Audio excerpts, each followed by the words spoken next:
사랑합니다.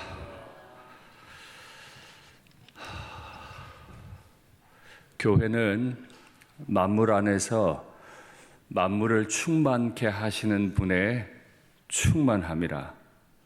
다시요. 교회는 만물 안에서 만물을 충만케 하시는 이의 충만함이라. 좋기는 한데 이해가 참 안 되는, 커도 스케일이 너무 큰 스케일이기 때문에 참 마음에 담기질 않아요. 우리가 이해할 수 없을 만큼 하나님은 교회를 충만하고 영광스럽게 부르셨어요. 그러나 저는 지난 시간에 앞선 말씀을 가지고 이렇게 충만하고 영광스럽게 부름받은 교회지만은 교회가 교회로 부름받기 직전까지, 그리고 너희를 기억하십니까? 그리고 너희를. 그 너희는 어떤 너희였습니까? 허물과 죄로 인해 죽어서 끊임없이 하나님을 향하려 해도 끊임없이 또다시 미끄러져 버리는, 하나님의 거룩에 도달하고 싶지만 화살이 관역에서 빗나가듯 하나님께 도달하지 못하는 끊임없이 절망적인 에베소를 만들어내고 그 에베소를 살다가 더 에베소를 닮아가는 변태적인 삶을 사는 게 우리였다. 그래서 우리는 어떤 캐치프레이즈를 만들지 않는다. 앞으로 이런 교회 만들어보자 라고 말하지 않는다. 그건 아직 우리가 그 모습이 되지 않았기 때문에, 자칫 우리가 속을 수 있기 때문에 우리는 그저 바로 직전까지 우리가 어떤 죄인이었는지 기억하고 오늘 그 하나님의 은혜 앞에 감사하며 겸손하게 살아갈 뿐이다, 이렇게 말씀을 드렸어요. 한 가지 질문을 하려고 하는데요. 여러분 교회 생활이 행복하십니까? 마음으로 대답하지 말고 입으로 대답하십시오. 입으로. 뭐 그렇다고 또 강요된 대답을 원하는 건 아닙니다. 다시 물을게요. 교회 생활이 행복하십니까? 왜 행복하십니까? 어떻게 하면 교회 생활은 불행해질 수 있습니까? 조금 말을 바꿔볼게요. 또 입을 열어 대답을 해보십시오. 아니면 아니라 하셔도 됩니다. 여러분의 가정 생활은 행복하십니까?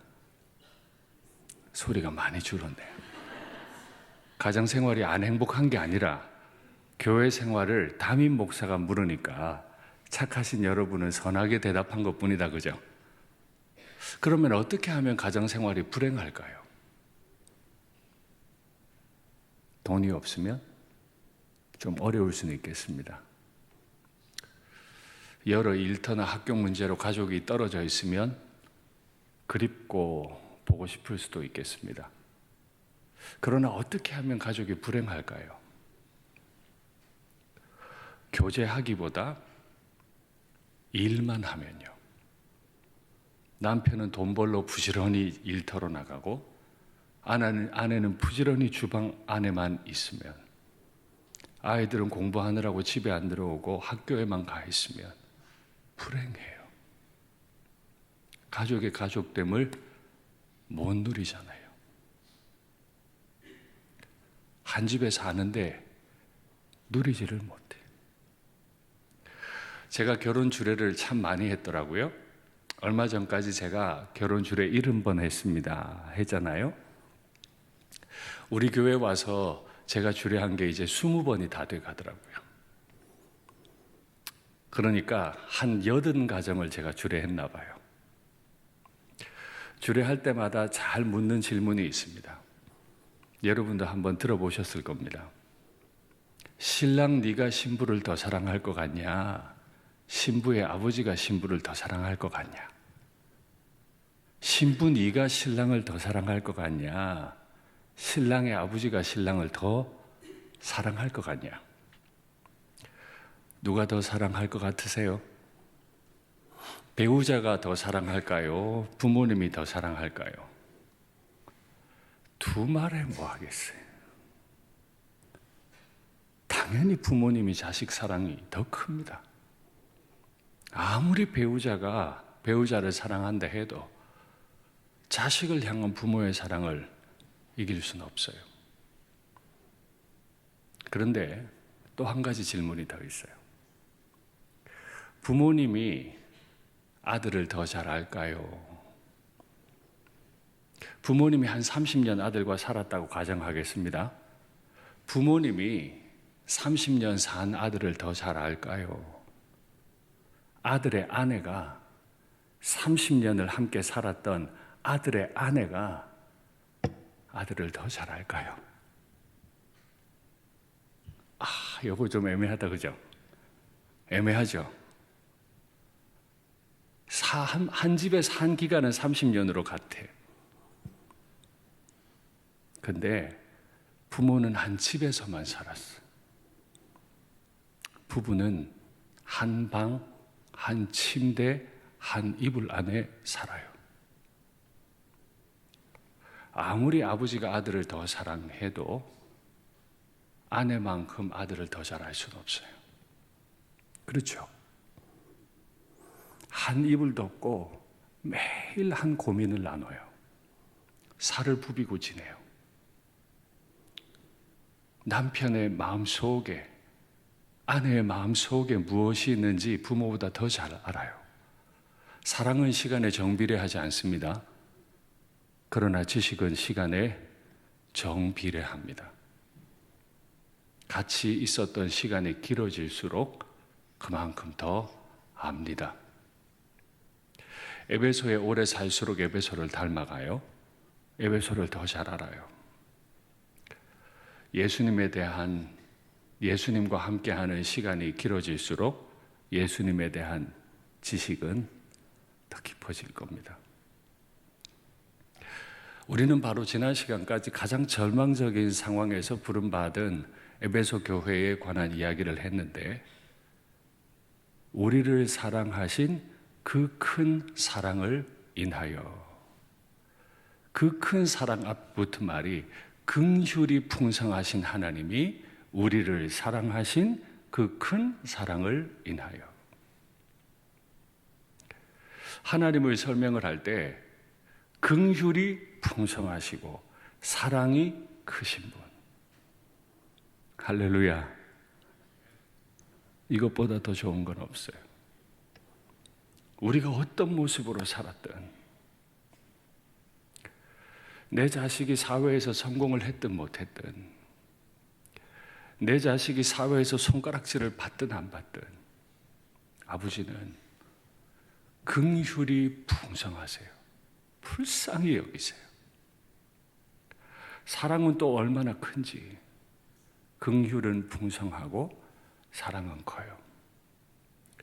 하나님이 그렇게 우리에게 다가오셨죠. 그렇게 긍휼이 풍성하고 사랑이 크신 분이 허물로 죽었던 우리를 함께 살리셨고, 허물과 죄로 인해 죽은 우리, 여기서 허물로 죽은 우리라는 말을 할 때 허물로 죽었다는 말을 이해하려면 우리라는 말까지 함께 고민해야 합니다. 허물로 죽었다는 게 어떤 의미인가요? 허물 때문에 하나님께로 가까이 가고 싶은데 갈 수 없어서 자꾸 옆으로 미끄러진 것 때문에 육체적인 죽음이 왔다는 뜻인가요? 그걸 포함하지 않는 건 아닙니다만 여기서는 영적인 죽음을 먼저 이야기합니다. 우리는 허물로 죽었어요. 그러면 여기 우리라는 말을 쓰는 것 보면 이 우리 안에는 사도 바울이 포함되나요? 안 되나요? 허물로 죽은 너희를 살리셨도다가 아니고 허물로 죽은 우리를 살리셨도다 한 거 보면 그렇게 절망적인 상황에 있었던 에베소 교회뿐 아니라 지금 편지를 에베소에 쓰고 있는 나, 바울을 포함한 말이다. 그렇죠? 그럼 우리는 이렇게 질문할 수 있어요. 바울도 허물로 죽었습니까? 바울은 예수님을 믿기 전에 얼마나 탁월한 사람이었어요. 이스라엘 중에 이스라엘이고 히브리인 중에 히브리인이요, 율법으로는 바리새인이라 어긴 것이 하나도 없어. 동족 중 그 누구보다도 율법에 열심히 있었던 사람. 분명히 사도 바울이 자기 입으로 한 고백이에요. 근데 우리라는 말 앞에 허물로 죽은 우리를, 여기서 말하는 허물로 죽었다는 말은 육체적 죽음을 말하는 게 아니구나. 사도 바울은 율법을 알고 다 지켰는데 왜 죽었다고 표현하나요? 그럼요, 사랑 없는 지식은 죽은 것과 같아요. 아내를 알고 있는데 아내가 수고하는 걸 알아. 남편이 수고하는 걸 알아. 아이들이 공부 때문에 지치고 고생하는 거 알아. 근데 사랑이 없어. 그게 무슨 소용이겠어요? 그렇게 사도 바울은 많은 율법을 알고 있었지만 그 율법으로 사람을 살려본 적이 없어요. 율법을 가지고 내가 지키기는 했는데 남들을 지켜내지는 못했어요. 율법을 지켜서 자신이 살겠다고, 천국 가겠다고 생각은 해봤는데 남들을 천국 가게 만들어주지는 못했어요. 율법을 이건 이런 뜻이야 정확히 알았고 잘 지켰지만 남들에게 생명을 준 적은 없어. 그러니 한 집에 살아도 그를 위해 희생해 본 적도 없고, 그를 참아 본 적도 없고, 그를 기다려 준 적도 없고, 그를 높여 준 적도 없어. 가정이 왜 불행해진다고요? 바로 그 지점. 사랑은 안 하고 일만 해요. 알지는 못하고 일만 해요. 남편이 열심히 돈 벌어오고 아내가 주방에서 열심히 일하면 그건 부부가 아닙니다. 그건 동료예요. 한 막사에 살고 있는 자기 일 열심히 하는 동료일 뿐이야. 제가 알기로 우리 일산교회는 한 막사에 사는 동료는 없습니다. 그렇죠? 우리 일산교회 모든 믿음의 가정 안에는 부부가 계시지 동료가 계신 건 아니죠?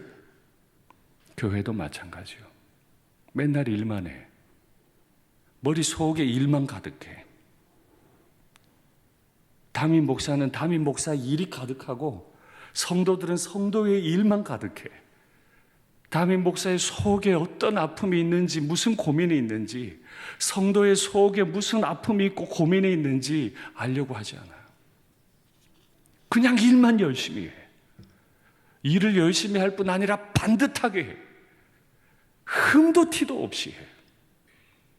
그러면 부부는 아니다. 가족은 아니다. 그냥 동료일 뿐이라. 그건 예수님이 꿈꾸셨던 교회가 아마 아닐 겁니다. 예수님과 함께 우리를 살리셨을 뿐만 아니라 그와 함께 우리를 일으키셨다. 부활시키셔서 그리스도 예수 안에서 함께 하늘에 앉히시니. 지난 주일에 이 구절을 잠깐 인용한 적이 있습니다. 기억하실 겁니다. 그리스도 안에서 성도가 자리가 바뀌는데요. 첫 번째, 그리스도인의 자리가 어디서 어디로 바뀌었어요? 에베소 안에서 일어나서 하늘에 앉히시니. 그리스도 예수 안에 있으면 성도들은 이 땅, 나를 더 타락하게 만들어가는 에베소가 아니라 하늘에 앉히시니. 이거야말로 정말 영광스러운 일 아닙니까? 하늘에 있는데 누가 우리를 괴롭히겠어요? 하늘에 있는데 누가 우리를 쓰러뜨리겠어요? 그리스도를 만나면 그리스도와 함께 하늘에 앉아있는 우리를 발견하게 될 겁니다. 이게 우리 이 에베소서 강의의 가장 큰 주제, 영광스러운 교회의 가장 영광스러운 모습 아닙니까? 이 땅에 살면서 에베소를 만들어내고 그 에베소에 살다가 에베소에 완전히 물들어 버려 있는 우리를, 죽었는지도 모르고 살아가고 있는 우리를 그리스도와 함께 살리시고 일으키시고 그리스도 예수 안에서 하늘에 앉히셨다. 이걸 가만히 한번 생각해 보세요. 우리 어디 있다고요? 하늘에 있다. 우리 어디에 있다고요? 하늘에 있다. 그런데 하늘에 앉히시니, 앉힐 것이니 아니고 앉히시니 과거형으로 되어 있습니다. 우리 지금 어디 있다고요? 우린 이미 하늘에 있어요. 이것도 이해 안 되죠? 제가 에베소서 강의 첫날 말씀드렸죠. 에베소서 진짜 어려운 책이라고. 알 것 같은데 깊이 묵상할수록 도무지 알 수 없는 책이라고. 우리 지금 여기 있잖아요. 근데 바울의 표현에 따르면 예수 안에서 함께 하늘에 앉히시리. 과거에 이미 우리를 앉히셨어요. 이 말이 맞는 게요, 우리가 예수님과 함께 죽었습니다. 예수님이 살 때 우리도 함께 살았다 그랬어요. 예수님이 부활로 일으켜지실 때 우리도 함께 일으켜졌어요. 다 과거형이죠. 예수님이 과거에 하늘로 가셨다 그죠? 우리 어디 있나요? 함께니까 예수님이 하늘로 올라가실 때 우리도 하늘에 앉으셨다. 이 땅을 살고 있지만 사실 교회는 하늘을 사는 겁니다. 정말 이해가 안 되는 표현이다 그죠? 이 땅을 사는데 우리도 아프고 괴롭고 힘든데, 그러나 사실 성도는 예수님 안에 있을 때 그의 자리는 이미 하늘로 바뀌어버렸다. 우리가 살아가는 자리가 얼마나 중요한지 철학자이자 심리학자이자 인문학자인 알랭 드 보통이라는 사람이 쓴 글을 잠깐 소개하겠습니다. 장소가 달라지면 나쁜 쪽이든 좋은 쪽이든 사람도 달라진다. 장소가 달라지면 사람도 달라진다. 이 땅에 살다 보면 에베소를 만들고 싶어지고, 에베소를 만들어 놓으면 내가 그 에베소 안에 있기 때문에 로마 제국 전체에서 가장 변태적인 도시 에베소 안에 있기 때문에 나도 에베소를 닮아갈 거예요. 좋은 쪽이든 좋지 않은 쪽이든. 근데 성도는 뭐 한 사람이라고요? 예수님 안에서 자리가 바뀌었어요. 그래서 성도는 예수님 안에서 하늘로 옮겼어요. 그러면 알랭 드 보통의 말을 따르면 좋은 쪽이든 좋지 않은 쪽이든 우리는 하늘을 닮겠네요. 부족하지만 담임 목사의 마음도요, 하늘을 닮아요. 부족하지만 여러분들의 마음도 아마 하늘을 닮아가고 있을 겁니다. 그런데 우리가 안심할 건요, 예수님께는 안 좋은 게 없어요. 에베소에 살면 에베소의 장점도 닮을 거고 에베소의 단점도 닮을 건데요, 하늘에 있으면 좋은 것밖에 없어서 좋게만 변할 거예요. 할렐루야. 진짜 그래요? 자, 그러면 이제 하나 더 묻겠습니다. 어제보다 오늘 더 하늘을 닮아 있습니까? 1년 전보다 현재 더 예수님을 닮아 좋은 쪽으로 변하셨습니까? 이게 문제다, 그죠? 지금까지 말을 들어보니 다 맞는 말 같은데 가만히 나를 들여다보니까 이 말이 또 맞는지 좀 헷갈리는 부분도 있어요. 왜냐하면 제가 저를 보면 알잖아요. 그렇게 많이 설교하고 설교를 위해 성경 연구하고 기도하고 성도들 신방하고 수련회 가고 2022년 12월의 저보다 2023년 지금의 제가 더 거룩해졌는가? 정방향으로 주님께 가고 있는가?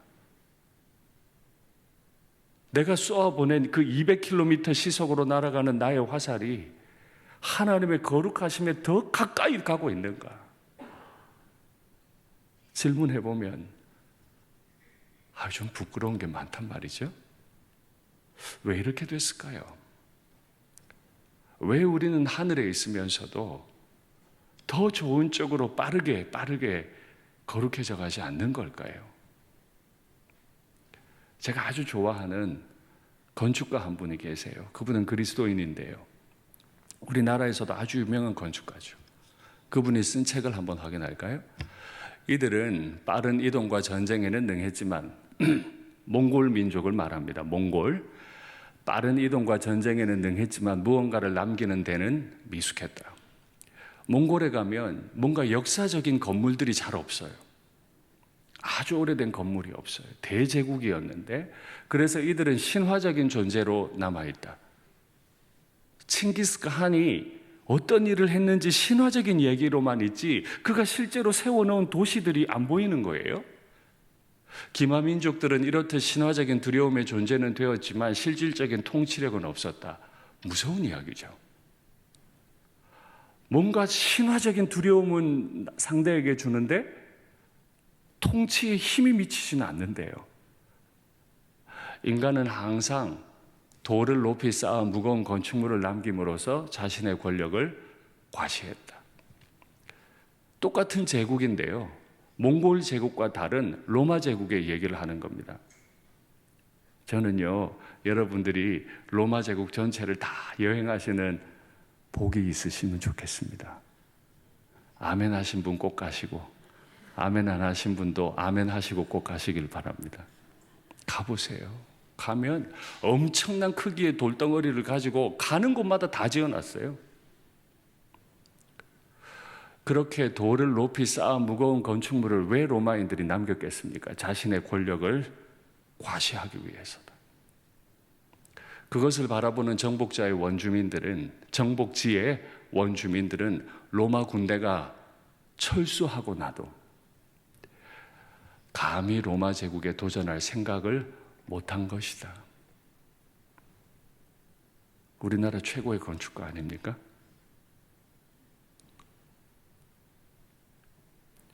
몽골 민족은 굉장히 신화적인 존재였고 신화적인 두려움은 좋지만 몽골 군대가 다 주둔할 수 있는 건 아니잖아요. 그 군대가 떠나고 나면 통치의 힘이 사라져. 몽골 군대가 왔다 갔나 마음이 흐려져요. 근데 로마는 달랐어요. 사실은 정복지의 넓이를 따지자면 로마 제국이 훨씬 적어요. 그런데 로마 제국은 군대는 철수해도 엄청난 크기의 돌덩어리를 가지고 건물을 다 지어놨다는 거예요. 그 건물을 쳐다보는 모든 그 식민지 백성들은 로마 군대를 보는 것처럼 너무너무 두려워서 로마에 충성했다. 아까 말씀드렸죠.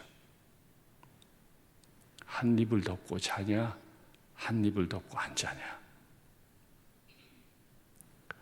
부부가 한 집 아래, 한 지붕 아래 사는데 남편은 열심히 돈 벌어오고 엄마는 주방에서 열심히 요리하고 애들은 학교에서 열심히 공부하고 왔는데 한 입을 덮질 않아.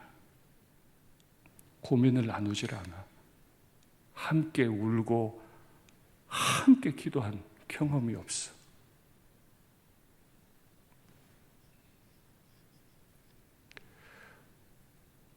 왜 우리가 하늘에 함께 앉아 있는데 자꾸 무너지는 거죠? 예수님과 교제를 안 해요. 예수님을 누리지를 않아요. 입술로는 천국 간다 그래요. 그런데 여기서 말하는 천국 간다는 말은 아직 안 갔다는 소리죠. 그래서 처음부터 다시 공부해야 돼요. 천국은 죽어가는 곳이 아닙니다. 이미 간 곳입니다. 이걸 아세요? 목회자들이 이걸 가르친 적이 없어요. 그러니까 성도들이 몰라. 우리가 얼마나 안전한 사람들인지, 우리가 얼마나 영광스러운 존재인지 보면 아는데 말이죠. 아빠가 아이와 동물원에 갔습니다. 사자우리에 갔는데 저 멀리 사자가 잠들어 있어요. 애가 잘 안 보인다고 더 높이 들래요. 높이 들었는데 애가 막 좋아하다가 그만 사자 우리 안으로 떨어졌다고 가정하겠습니다. 사자는 아직 잠들어 있습니다. 아빠 어떻게 할까요? 주의 뜻이야. 그럴까요? 얘야, 내가 들어가도 아무 소용이 없단다. 그럴까요? 아니죠. 사다리를 타고 뛰어내려갈 겁니다. 아무 할 수 있는 게 없어도 뛰어내려갈 겁니다. 그게 아빠죠. 그 소리에 사자가 깹니다. 그리고 사자가 달려와요. 아빠가 그걸 봐요. 어떻게 할까요? 아마 아이를 물어가지 못하라고 그 아이를 아빠의 몸으로 덮겠죠. 사자가 아빠를 물어갑니다. 그리고 아이는 사다리 위로 올라나왔습니다. 살아도 사는 게 아닐 거예요. 그렇죠? 자꾸 그 나 대신 물려간 아빠 기억 때문에 살아도 산 게 아닐 거예요. 근데 사자가 아빠를 죽인 줄 알았더니 죽지 않았어요. 아빠가 여차저차해서 살아남았고 병원에서 치료를 받았어요. 그리고 집에 돌아왔어요. 그 아이는 아빠를 사랑할까요? 사랑하지 않을까요? 그 아이는 아빠와 함께 하는 게 좋을까요? 좋지 않을까요? 그 아이는 아빠에게 순종할까요? 안 할까요? 하나님 아버지께서 우리에게 남겨두신 건축물 하나가 있죠. 그거 보고 두려워하라고. 그거 보고 로마 군대는 없어져도 여전히 로마 군대가 있는 것처럼 두려워했던 식민지 백성들처럼 하나님께서 우리에게 남겨주신 건축물 하나가 있잖아요. 바로 십자가죠.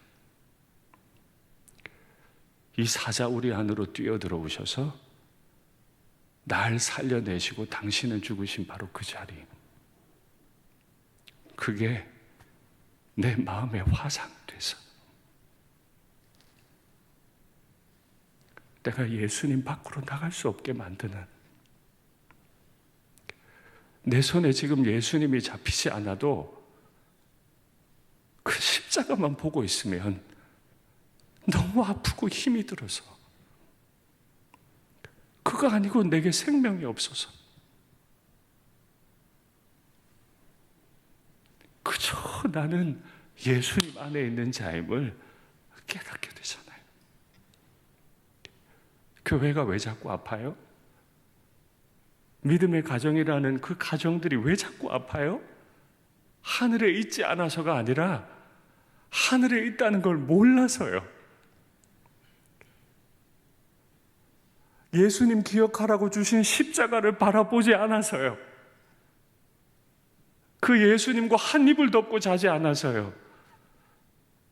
그 예수님께 내 아픔을, 내 열등감을, 내 슬픔을, 내 허물과 죄를 주절 떠들고 예수님이 이 문제를 해결해 주시는 경험이 없어서요. 그러니 교회 생활이 얼마나 힘들어. 혼자 해내야 되니까.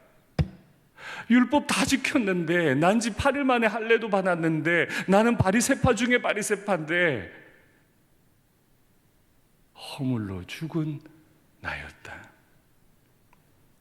힘을 다해서 율법 지켰는데 사실 죽은 거였다. 이게 얼마나 큰 절망이에요. 그런 절망 가운데 있는 우리에게 긍휼이 풍성하신 하나님, 사랑이 크신 하나님이 우리에게 찾아오셨다고요. 우리가 저기 성탄목을 높이 세우고 자꾸 성탄 찬송을 부르고 주님을 기억하는 거 할 수 있으면 1년 내내 성탄 찬송을 부르는 이유, 사자 우리 안에 떨어져 가지고 이렇게 죽을 위기 가운데 있는 나에게 찾아오셔서 당신의 몸으로 날 막아주신 그분을 기억하지 않으면 살아도 산 게 아니어서. 그래서 우린 예수님을 기억하잖아요. 그런데 예수님 안에 있으면 한 가지 자리가 더 바뀌고, 예수님 안에 있으면 한 가지 변화가 일어나요. 말씀 확인할까요? 자비하심으로써 그 은혜의 지극히 풍성함을 오는 여러 세대에 나타내려 하심이라.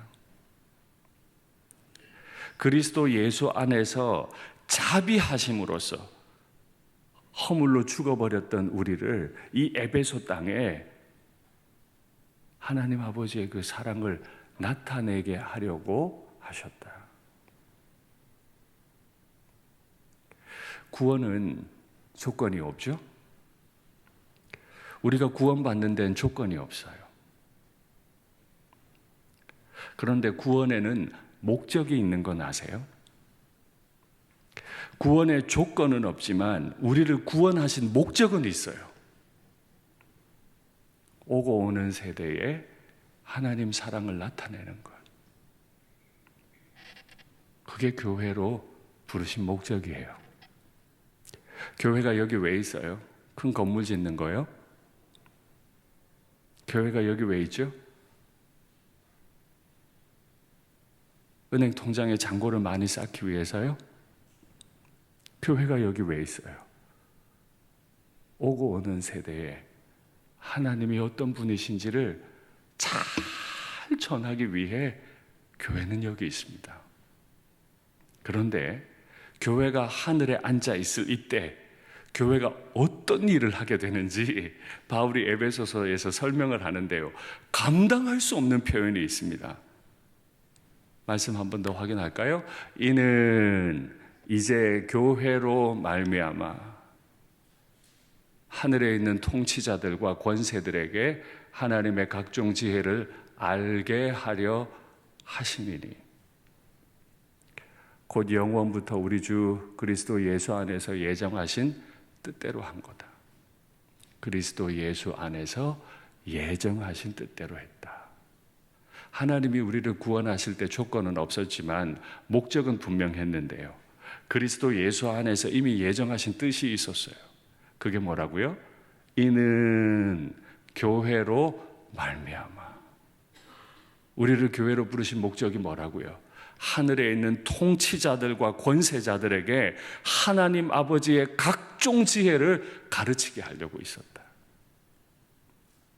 여기 하늘에 있는 각 통치자들과 권세자들이란, 선한 통치자 권세자들은 천사를 말하고 악한 통치자 권세자들은 마귀와 그의 졸개들인 귀신들을 말합니다.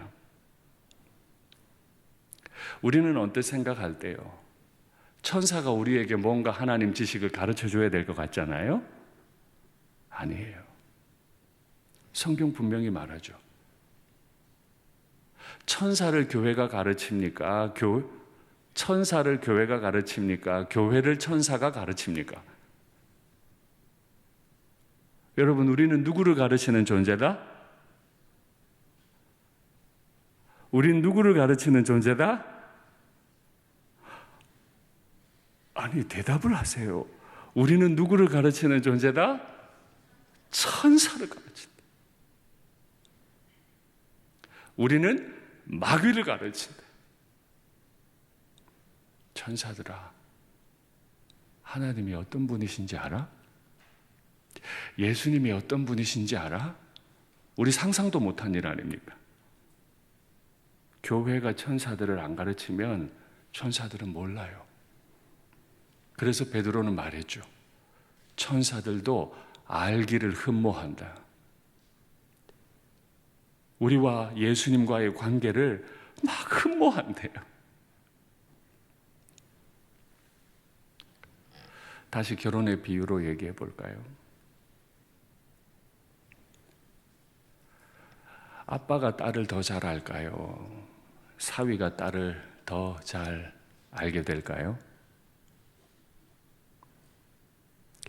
살아온 세월이 똑같다면 죽었다 깨나도 아빠는 사위보다 딸을 더 잘 알 수 없습니다. 왜요? 한 집에 있었지만 사랑하지만 누리지를 못해요. 산 기간이 똑같다면 장인보다 자신의 아내를 더 사랑하지는 못하더라도 한 입을 덮고자 하며 한 고민을 하고 눈물을 다 알기 때문에 장인보다 내가 내 아내를 더 잘 알아요. 그럼 묻겠습니다. 천사에게도 가르쳐 줄 만큼, 마귀에게도 가르쳐 줄 만큼 예수님 아세요? 아이고, 참 어렵다, 그죠? 근데 우린 성경대로 믿는 사람이잖아요. 그리스도 안에 있으면, 우리의 자리가 바뀌면 이 엄청난 지식이 와요. 마귀를 가르쳐 줄 만큼, 천사를 가르칠 만큼 그리스도를 알 수 있다면 얼마나 좋을까요? 이건 꿈이 아니고 성경이 기록한 대로 제가 지금 드리는 말씀입니다. 천사들은 그런 우리를 흠모할 것이고 마귀는 그런 우리를 두려워할 겁니다. 우리 안에 그리스도의 십자가가 새겨진 것을 바라보면서 식민지 백성이 로마 제국을 두려워한 것처럼 내 안에 있는 그리스도의 십자가를 마귀가 바라보면서 날 두려워하게 된다고요. 마귀야, 물러가라. 넌 날 이길 수 없어. 한마디만 하면 마귀는 내가 아니고 내 안에 있는 십자가를 보고 두려워 도망갈 거란 말이죠. 말씀을 맺겠습니다. 성도는 예배당 안에 있는 사람이 아닙니다. 성도는 교회당 안에 갇혀 있는 사람이 아닙니다. 성도는 예수님 안에 있는 사람들입니다. 성도는 교회당 안에 갇혀 있는 사람이 아니에요. 성도는 예수님과 함께 하늘에 앉아서 천사들을 호령하고 마귀를 호령하는 사람들임을 믿습니다. 그렇게 하나님이 우리를 존귀하고 보배롭게 여기고 계심을 믿습니다. 그렇게 우리 일산교회를 존귀하게 사랑하고 그렇게 존귀하게 여기고 계심을 믿습니다.